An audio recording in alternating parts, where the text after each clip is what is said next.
So many in the West see a break in China's socialist construction with the reform and opening up in the late 70s that took place. And in your work, you've argued for a continuity in their revolutionary project from 1949 up until modern day. I've argued the same thing in some of our YouTube videos with help from the Vijay Prasad's Tricontinental Institute, who in their report about China's poverty alleviation programs talk about the reform period being a deepening of the socialist construction rather than a break from it. However, China has made many adjustments and changes based on what they determined to be the primary contradiction at the time. So can you talk about the Chinese Revolution's continuity and how they use dialectical materialism to analyze principal and non-principal contradictions in the various eras or stages of the revolution?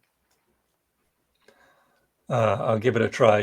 This is a question for someone much smarter than me, but I think you're 100% right that dialectical materialism has been absolutely core to the whole Chinese socialist project from the beginning, analyzing within a framework of Marxist philosophy, whilst always rejecting dogmatism, always rejecting kind of rote learning or attempting to find kind of formulas and wave magic wands for building socialism. And I was just reading Xi Jinping's speech to open the 20th Congress. I just read it today, and he said something quite important on this. He says, taking Marxism as our guide means applying its worldview and methodology to solving problems in China. It does not mean memorizing and reciting its specific conclusions and lines, and still less does it mean treating it as a rigid dogma. We must continue to free our minds, seek truth from facts, move with the times, and take a realistic and pragmatic approach. And that kind of saying, that idiom, seek truth from facts, that's a real continuity of kind of Chinese communist thought from Mao onwards. Mao was very fond of that formula, seek truth from facts, as was Deng Xiaoping, as is Xi Jinping today. And that's in terms of the continuities, that's really a common thread that runs throughout the history of the CPC and the Chinese Revolution. It's creatively exploring a path to socialism. It's obviously improving the living standards of the Chinese people. It's establishing and protecting China's unity, establishing and protecting China's sovereignty, making a contribution to the global struggle against imperialism, and cooperating with all of progressive humanity, particularly the developing countries, particularly the global south, particularly those countries that suffer or have suffered under imperialist and colonial oppression. In terms of your contradiction analysis and the definition of the principal contradiction, that's played a key role in driving Chinese policy, or the CPC's policy since the birth of the CPC in 1921 onwards. Like during the United Front period from 1937, the principal contradiction was defined as being between the Chinese people, pretty much as a whole, and the forces of imperialism, the forces of war, the forces of occupation. Following the founding of the PRC in 1949, that principal contradiction shifted and became between, on the one hand, the patriotic front that we talked about earlier, like that democratic alliance of workers, peasants, intellectuals, and patriotic capitalists, and the feudal class and the comprador bourgeoisie on the other hand.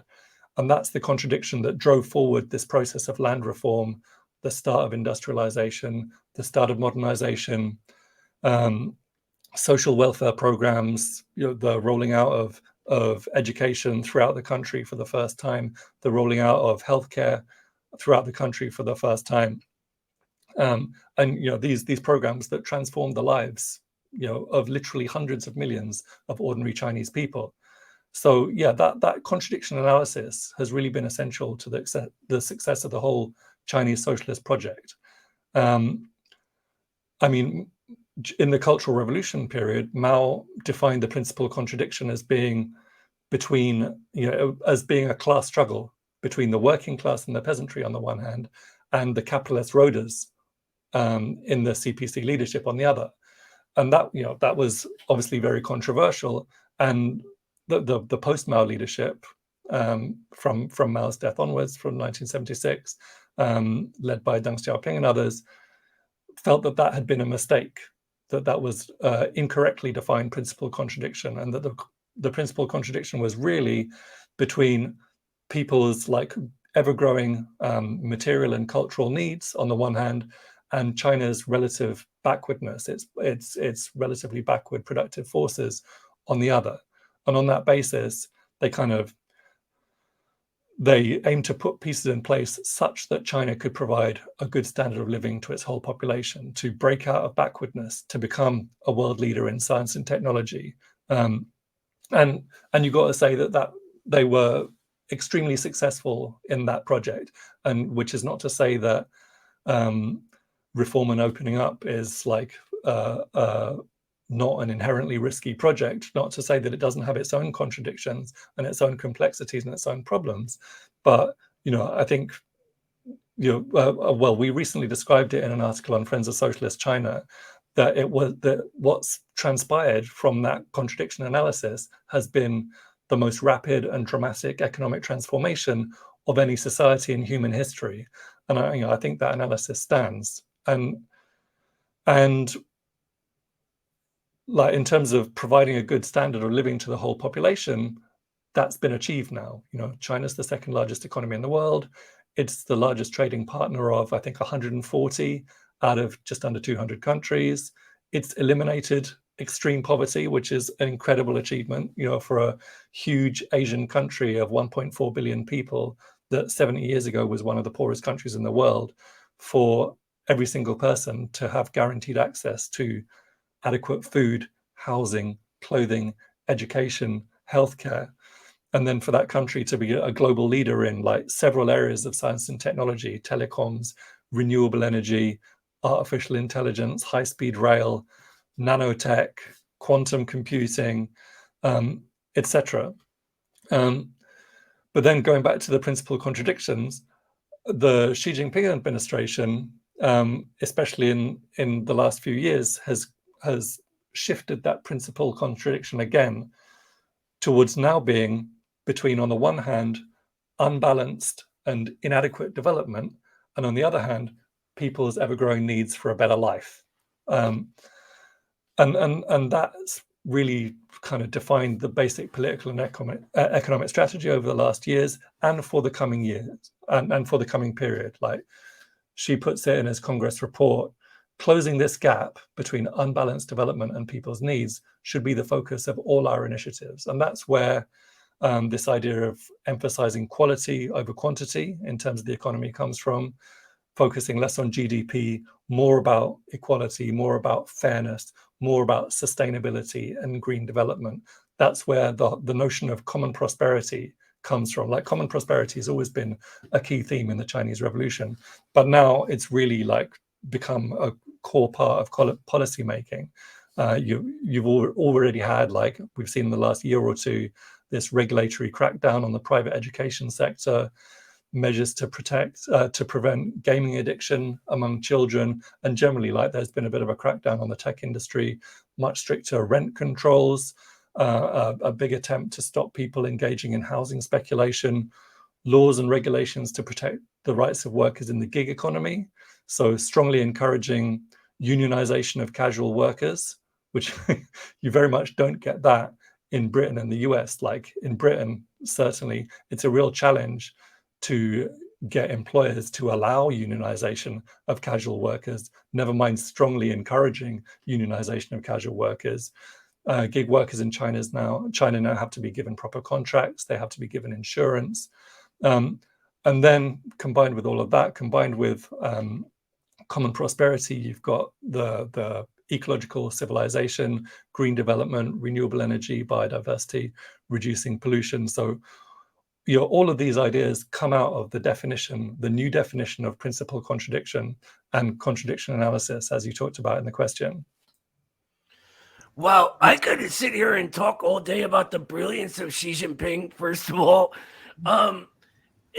Especially just the way he talks and the subjects he talks about, I feel are really important to bring back to the West, because it's this foundationary ideas of Marxism that seem to be missing all of the time for us.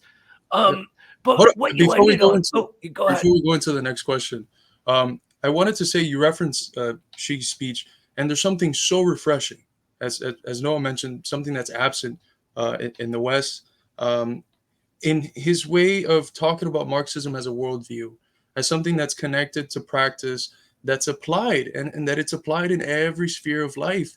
That I still refer as a scholar to Marxism as a worldview, and I'm looked at as if I'm Dracula or something by other Marxist academics in the West. You know, they shiver when they hear worldview.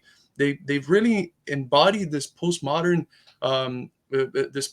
fear of anything that sounds like a grand narrative or a worldview or laws or anything like that. So hearing Xi Jinping talk about Marxism as a worldview that's applied and that succeeds and that works, and the success of socialism with Chinese characteristics is because of Marxism and its worldview.